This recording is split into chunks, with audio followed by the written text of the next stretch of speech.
Praise the lord. నమ్మి బాప్తిస్మం పొందినవాడు రక్షింపబడును. మార్కు వ్రాసిన సువార్త 16వ అధ్యాయము 16వ వచనం. బాప్తిస్మం యొక్క ప్రాముఖ్యత. ఆజ్ఞ పరిపూర్ణత కొరకు యేసుక్రీస్తు ప్రభువారు తాను నీటిలో దిగి యోహాను ద్వారా నీటి బాప్తిస్మం పొందిన విధముగా తన శిష్యులను కూడా బాప్తిస్మం పొందాలని తాను ఆజ్ఞాపించాడు.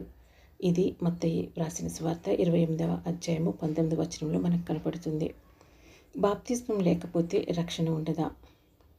బాప్తిస్మం అనేది రక్షించబడిన వారు దేవుని ఆజ్ఞగా రక్షణ సంపూర్తి కొరకు దీనిని అనుసరించాలి. ఎఫెసీయులకు వ్రాసిన పత్రిక 2వ అధ్యాయము 8వ వచనం ప్రకారము మనం పొందే రక్షణ విశ్వాసం ద్వారా దేవుని కృప ద్వారానే మనకు లభిస్తుంది. అయితే నిజమైన విశ్వాసం అనేది బాప్తిస్మం ద్వారా వ్యక్తీకరించబడాలి. బాప్తిస్మం అనేది ఒక విశ్వాసికి క్రొత్త జీవితం ప్రారంభించే క్షణం. ఇది క్రీస్తుతో మనము ఏకమై ఉన్నాము అని ప్రకటించే పద్ధతి. అది యేసుక్రీస్తు ప్రభువారితో మనము కలిగి ఉన్న ఏకత్వాన్ని బలముగా వ్యక్తపరిచే ఆత్మ సంబంధమైన ఒక అనుభవం ఇది. కాబట్టి నమ్మి బాప్తిసం పొందినవాడు రక్షింపబడును అన్న వాక్యమును ఎటువంటి సందేహానికి తావు లేకుండా బోధించగలిగిన వాక్యము ఇది. విశ్వాసంతో కూడిన బాప్తిస్మం మనము రక్షించబడిన జీవిత ప్రయాణంలో ఇది ఒక ముఖ్యమైన అడుగు. బాప్తిస్మం అనేది యేసుక్రీస్తు ప్రభువారి మరణంతో మనము ఈ లోక సంబంధమైన జీవితంలో మరణించబడి ఆయన సమాధి ద్వారా మనలో ఉన్న ఈ లోక సంబంధమైన శరీర సంబంధమైన ఆశలన్నీ సమాధి చేయబడి ఆయన పునరుద్ధానం ద్వారా మనము నూతన జీవితమును పొంది నూతన సృష్టిగా మనము చేయబడటమే బాప్తిస్మమునకు అర్థమని మనం చెప్పవచ్చు. నమ్మి బాప్తిస్మం పొందినవాడు రక్షించబడును అనే వాక్యము క్రైస్తవ జీవితంలో బాప్తిస్మానికి ఉన్న ప్రాముఖ్యతను స్పష్టంగా తెలియజేస్తుంది. కానీ బాప్తిస్మం దాన్ని 2 రకాలుగా ఇవ్వటాన్ని మనము చూస్తున్నాం. 1 చిలకరింపు బాప్తిస్మం, 2 ముంచుడు బాప్తిస్మం. ఈ రెండిట్లో ఏది సరైనది? అసలు బాప్తిస్మం అనే దాని గురించి అపోస్తలుడైన పౌలు ఏమని తెలియజేస్తున్నాడు అని అంటే, అపోస్తలుడైన పౌలు తన పత్రికలలో బాప్తిస్మాన్ని యేసుక్రీస్తు ప్రభువారి మరణం, భూస్థాపన, పునరుద్ధానాలతో పోలుస్తూ ఇది యేసు యందు నమ్మకం ఉంచే విశ్వాసికి ఒక ఆత్మ సంబంధమైన మార్పును సూచిస్తుందని వివరించాడు. రోమీలకు వ్రాసిన పత్రిక 6వ అధ్యాయము 4వ వచనం ప్రకారము, కాబట్టి తండ్రి మహిమ వలన క్రీస్తు మృతుల్లో నుండి ఎలాగ లేపబడినో అలాగే మనమును నూతన జీవం పొందిన వారమై నడుచుకున్నట్లు మనము బాప్తిస్మం వలన మరణంలో పాలు పొందుటకై ఆయనతో కూడా పాతిపెట్టబడితిమి. చిలకరింపు బాప్తిస్మం అనే దాన్ని ఎందుకు ఇవ్వకూడదు? చిలకరింపు బాప్తిస్మం అసలు ఎలా వచ్చింది? మొదటి శతాబ్దపు క్రైస్తవులు ముంచుడు బాప్తిస్మే ఇచ్చేవారు. కానీ కాలక్రమంలో చాలా శతాబ్దాల తర్వాత రోగగ్రస్తులకు, మరణానికి దగ్గరగా ఉన్నవారికి నీరు చిలకరించడం అనుమతించారు. అయితే ఇది పరిశుద్ధ గ్రంథము బోధించిన విధానం కాదు. చిలకరింపు బాప్తిస్మానికి బైబిల్లో ఎక్కడ ఆధారం లేదు. యేసుక్రీస్తు ప్రభువారు, ఆయన శిష్యులు, అప్పటి మొదటి శతాబ్దపు క్రైస్తవులు పూర్తిగా నీటిలో ముంచివేయటమే బాప్తిస్మంగా దాన్ని అనుసరించారు. చిలకరింపు బాప్తిస్మం అన్నది అసలు ఎలా ప్రారంభమైంది? పరిశుద్ధ గ్రంథం ద్వారా చెప్పబడుతున్న అసలైన బాప్తిస్మం పూర్తిగా నీటిలో ముంచివేయటం అయినప్పటికీ చిలకరింపు ద్వారా బాప్తిస్మం అనేది మానవ సాంప్రదాయంగా చాలా కాలం తర్వాత ప్రారంభమైనది. మొదటి శతాబ్దంలో సాధారణంగా బాప్తిస్మం ముంచుడు ద్వారా మాత్రమే చేసేవారు. ప్రతి ఒక్కరూ యేసుక్రీస్తు ప్రభువారి బోధ ప్రకారం పూర్తిగా నీటిలో ముంచబడేవారు. 2వ శతాబ్దంలో అంటే క్రీస్తు తర్వాత 150 ఇయర్స్ నుంచి 200 ఇయర్స్ మధ్యకాలంలో కొన్ని ప్రాచీన క్రైస్తవ గ్రంథంలో వ్రాయబడిన రీతిలో ఎక్కువ నీరు అందుబాటులో లేకపోతే తలపై 3 సార్లు నీరు పోయొచ్చు అని కొందరు అనుమతించారు. కానీ ఇది అసలు అపోస్తలుల బోధ కాదు. 3వ శతాబ్దం క్రీస్తు తర్వాత 250 ఇయర్స్ నుంచి 300 ఇయర్స్ మధ్య కాలంలో కొన్ని విపరీతమైన కేసుల్లో ముఖ్యంగా బాధపడుతున్న మరణ పడకపై ఉన్నవారికి చిలకరింపు ద్వారా బాప్తిసం ఇచ్చారు. అయితే ఇది చాలా అరుదైన ప్రత్యేకమైన సందర్భాల్లో మాత్రమే అనుమతించబడింది. 4వ శతాబ్దం క్రీస్తు తర్వాత 300 నుంచి 400 ఇయర్స్ వరకు రోమన్ సామ్రాజ్యంలో క్రైస్తవ విశ్వాసం అధికారం అయ్యేదాకా ముంచుడు బాప్తిస్మే ప్రధానమైంది. కానీ ఆ తర్వాత ప్రభుత్వం క్రైస్తవంపై ఎక్కువ నియంత్రణ పెట్టి దాన్ని రాజకీయ వ్యవస్థలో భాగం చేయడంతో బాప్తిస్మంలో మార్పులు జరిగాయి.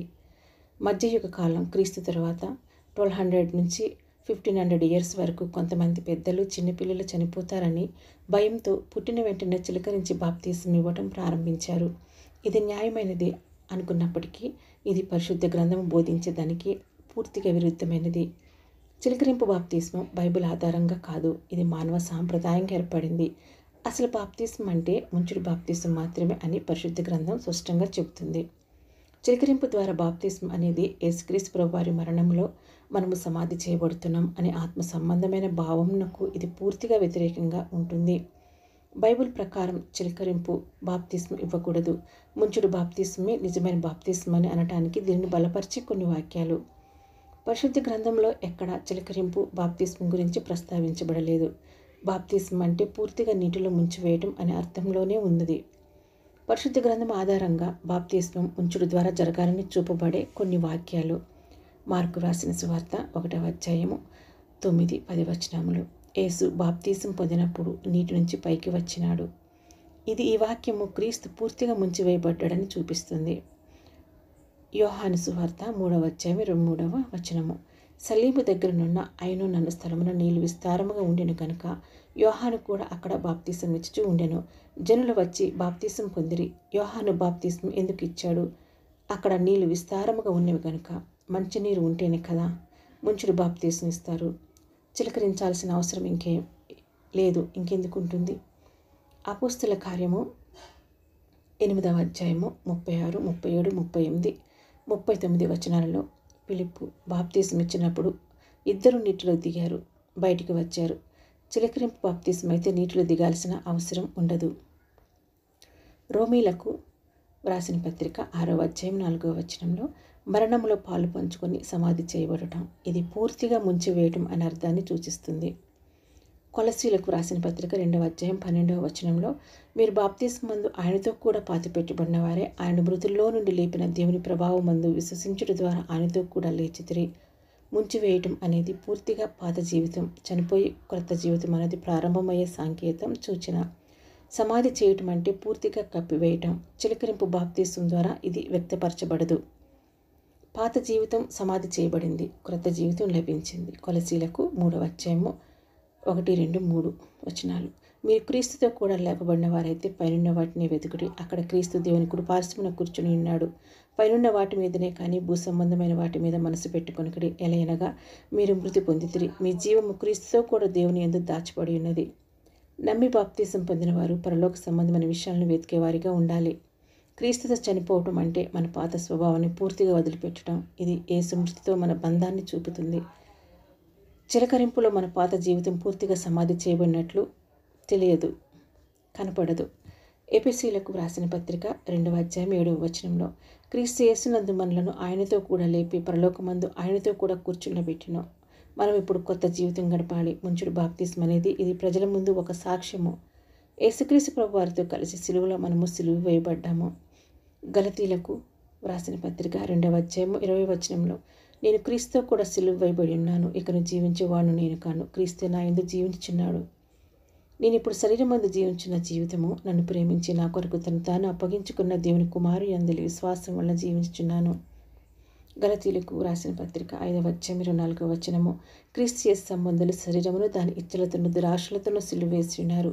రోమీలకు వ్రాసిన పత్రిక 6వ అధ్యాయము 6వ వచనము ఏమనగా మనం ఇక్కడ పాపమునకు దాసులము కాకుండాటకు పాప శరీరము నిర్ధకమగునట్లు మన ప్రాచీన స్వభావము ఆయనతో కూడా సిలువ వేయబడినని ఎరుగుదుము.